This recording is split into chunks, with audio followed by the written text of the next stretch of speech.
Olá, galerinha, tudo bem? Sejam todos bem-vindos à nossa aula de língua portuguesa. Eu sou a professora Jamile Fontinelli e nós continuaremos com o conteúdo de texto dissertativo no Enem, falando agora sobre o desenvolvimento. Vamos lá? Primeiro, retomando, lembrando sempre o que é o texto dissertativo. O texto dissertativo, ele tem a finalidade de convencer o leitor a concordar com o ponto de vista do autor sobre um assunto. Ou seja, o esquema vai se dar. Você vai ter um tema, a prova vai trazer um tema para você com textos motivadores. A partir desse tema, você vai pensar, refletir sobre este, vai pensar numa tese, qual a sua tese, qual o seu posicionamento. A partir dessa tese, como é que você vai defender essa tese? A partir de argumentos. E ao final do seu texto, na conclusão, você vai trazer uma intervenção.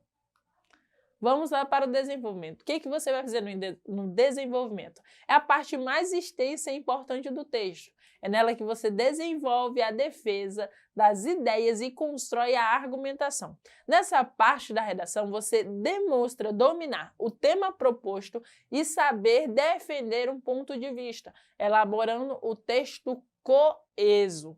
Segue abaixo alguns exemplos de parágrafos utilizados nas redações dissertativas argumentativas, bem como o que nós vamos ver, como começar, né? O que a gente pode usar como desenvolvimento do nosso texto dissertativo. Vale lembrar, pessoal, que cada parte dessa é importantíssima, não pulem. Não vou fazer, eu vou fazer só um parágrafo, vou fazer de qualquer jeito. Não façam, não vão por essa linha. É necessário que vocês observem, que vocês analisem, porque a redação do Enem, como eu já disse, ela é avaliada em 5 competências. Cada competência dessa vai trabalhar uma com ortografia, outro com a defesa do seu ponto de vista, com os argumentos, com a coesão, com a coerência. Será que você fugiu do tema? Será que você não fugiu? Será que você soube fazer intervenção? Então, cada ponto, cada detalhe é muito importante. Você chegar na sua prova, fazer um esquema. E o que eu não posso esquecer? Eu não posso esquecer de defender a tese, eu não posso esquecer de continuar no meu tema, né? Não fugir do tema, pegar outras situações e colocar dentro do meu texto. Claro, sem contexto. Eu tenho que fazer a intervenção, então faça um esquemazinho. O que você não pode esquecer, o que é imprescindível para a sua redação. Então, introdução, desenvolvimento e conclusão. Na introdução, você vai apresentar o seu tema, vai fazer uma abordagem ali para o leitor saber qual é o seu posicionamento. No desenvolvimento, que é agora o que nós estamos trabalhando, onde você vai argumentar. Você vai defender, vai justificar o seu posicionamento. Primeiro, como é que você vai poder fazer esse posicionamento? Com uma relação de causa e consequência. Ou seja, para comprovar sua posição, você vai apresentar as causas e os motivos que o levaram a atacar ou a defender a tese exposta na introdução e as consequências desse posicionamento. Geralmente, as causas em um parágrafo e as consequências em outro.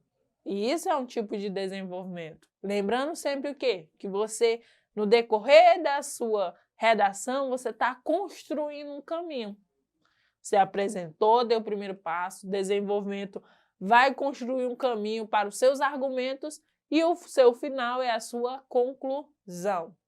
O próximo método de fazer o desenvolvimento é por enumeração. Consiste em desenvolver os argumentos presentes no parágrafo introdutório. Costuma seguir um critério, ou seja, de importância, cronológico, de preferência. É muito comum a ordenação das ideias e expressões. Primeiro, segundo, no caso seguinte. Então, vocês podem utilizar essas expressões para começar os parágrafos de vocês, pensando que você faça um desenvolvimento por enumeração. Ah, minha tese é que eu sou a favor, né, das cotas raciais. Aí você vai, primeiramente, por isso, por isso, por isso. Segundo, por isso, por... ok? Próximo, por exemplificação. Outro método de desenvolver os seus argumentos é por exemplificação. Se baseia em fatos reais, em exemplos concretos para defender o seu ponto de vista. Sempre tome cuidado na escolha do exemplo a ser utilizado. Ele será a base da sua argumentação. Ou seja, você pode trazer exemplos, mas você tem que ser criterioso na escolha desse exemplo. Próximo. Provas concretas. Outro método é trazer provas concretas. Como? É quando você utiliza de dados publicados por institutos de pesquisas ou órgãos públicos, você tem veracidade no posicionamento do seu texto. Evite precisar os dados apresentados. Procure colocar expressões vagas, a maioria, a minoria, a grande parte. Por quê, galera? Que às vezes você está ali no nervosismo da redação, está querendo fazer uma redação nota 1000, mas você por exemplo, vai utilizar o IBGE. Ah, no ano tal, o IBGE diz que tantas pessoas morreram, aí você quer colocar o número, né? Você quer colocar tantas pessoas morreram de Covid. Coloca aproximadamente, coloca lá a palavra antes. Aproximadamente 500 mil pessoas morreram de Covid. Aí você vai lá e coloca. Aproximadamente para quê? Significa aproximado, né? Uma quantia certa. Quando você tenta colocar os números exatos, você pode ocorrer em erro. Por quê?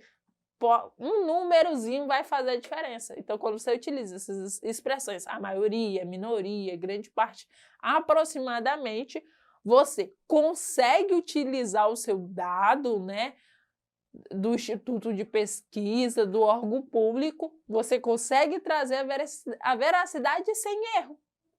Você tem ali certeza do que você está utilizando. Próximo, autoridade. É um método muito bacana também de você trazer, de você desenvolver seus argumentos. É quando você cita, né, uma autoridade, você traz a voz daquela pessoa que tem mais conhecimento do que você e que você conhece. Olha aí, o cara vai olhar para o seu texto, o leitor da sua redação, ele vai olhar para o seu texto. Nossa, ele tem conhecimento. Olha, ele leu. Então, é por isso que ler é importantíssimo. Quando você traz um argumento de autoridade, daquela pessoa que conhece, né? Não é qualquer pessoa, não. É uma pessoa que conhece, que tem um mestrado, que tem um doutorado, que é especialista. Ah, segundo fulano de tal, é assim, assim, assim. E isso traz uma força para o seu texto, para o seu posicionamento. E agora nós vamos trazer um exemplo para vocês, continuando com o texto da Mari, Cidadania Virtual. Nós já trouxemos lá a parte da introdução do texto dela. Agora nós vamos trazer um dos parágrafos, não dava para trazer todos os parágrafos para vocês, mas eu trouxe um parágrafo para a gente conseguir analisar, para conseguir ver como é que ela fez esse desenvolvimento aí que levou-a para uma nota 1000 na redação. Vamos lá, Cidadania Virtual, segundo parágrafo. A internet nos abre uma ampla porta de acesso aos mais variados fatos, verbetes, imagens, sons, gráficos, etc. Um universo de informações de forma veloz e prática, permitindo que cada vez mais pessoas de diferentes partes do mundo, diversas idades e das mais variadas classes sociais possam se conectar e fazer parte da grande rede que integra a nossa sociedade globalizada. Dentro desse contexto, as redes sociais simbolizam de forma eficiente e sintética como é conviver no século XXI, como se estabelecem as relações sociais dentro da nossa sociedade pós-industrial fortemente integrada ao mundo virtual. Percebam como a nossa autora aí, a autora dessa redação, ela consegue desenvolver esse texto, né? Ela traz a internet, novamente traz, ela vem explicando, né, onde você está. Ela consegue te explicar, que você visualize. É isso que o leitor quer de você, que ele consiga visualizar do que você está falando, qual a sua opinião, de forma muito simples, sem utilizar palavras rebuscadas.